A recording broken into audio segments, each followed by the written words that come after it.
But let's stop talking about Elon Musk forever. Because here's a little bit of the news. The Supreme Court has sided with employers in regards to forced arbitration, which among other things deprives workers of the ability to form class action lawsuits against companies for things like wage theft and discrimination.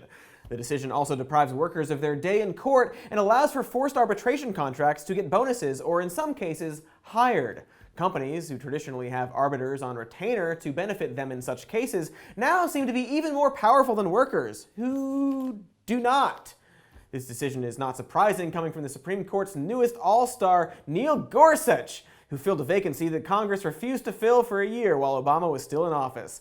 Gorsuch was chosen by President Donald Trump, a smarty and a goodie, who has a sordid history in regards to how he treats laborers and unions. Not surprising, coming from a billionaire in a time of ever-increasing inequality, since labor unions tend to sustain prosperity and ensure that it is shared.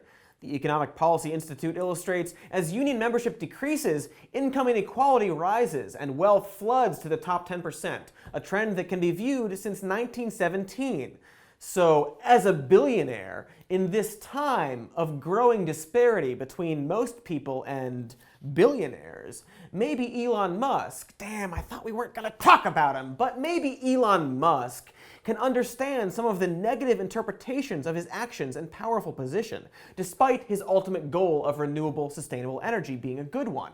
Much of the criticism that Musk deflects is in regards to his view and seeming suppression of unions. Despite efforts by the United Auto Workers and Tesla workers, Tesla is not unionized. Elon, of course, claims that the only reason his workers haven't unionized is because they don't want to. Though maybe it's because, as the United Auto Workers allege, Tesla fired a bunch of workers who had been vocal about low pay and hazardous working conditions. But they can unionize anytime, despite getting company emails in which the CEO claims that the union's true allegiance is to the giant car companies, where the money they take from employees and dues is vastly more than they could ever make from Tesla. Then why do they and the workers want to unionize your factory, man? To destroy you via unionizing to benefit giant car companies who have also unionized?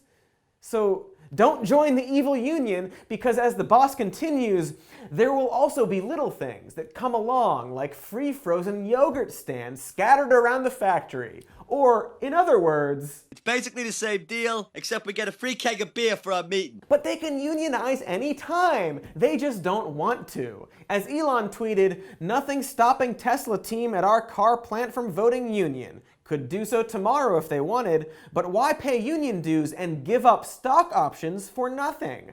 Our safety record is 2 times better than when plant was UAW and everybody already gets health care." See? Nothing's stopping them from voting union. Just maybe their boss saying they'd have to give up stock options, something the UAW doesn't have a rule about, and a statement that prompted them to file another complaint claiming Musk violated the National Labor Relations Act, which prohibits making threats or promises to workers to discourage them from joining unions. Tesla clarified that Musk's comment simply recognized that other automakers whose workers are represented by the UAW do not provide stock options, which doesn't preclude companies from providing stock options, and is a funny way to say, quote, give up stock options for nothing, which they wouldn't have to do if they joined a union unless Elon's statement was indeed a threat. But the workers should be grateful for those stock options. As Tesla put it, the United Auto Workers have consistently dismissed the value of Tesla equity as part of our compensation package. Though it's a bit confusing, perhaps, when Elon says on an investor's call, I think that if people are concerned about volatility, they should definitely not buy our stock. I'm not here to convince you to buy our stock. Do not buy it if volatility is scary. There you go. There you go.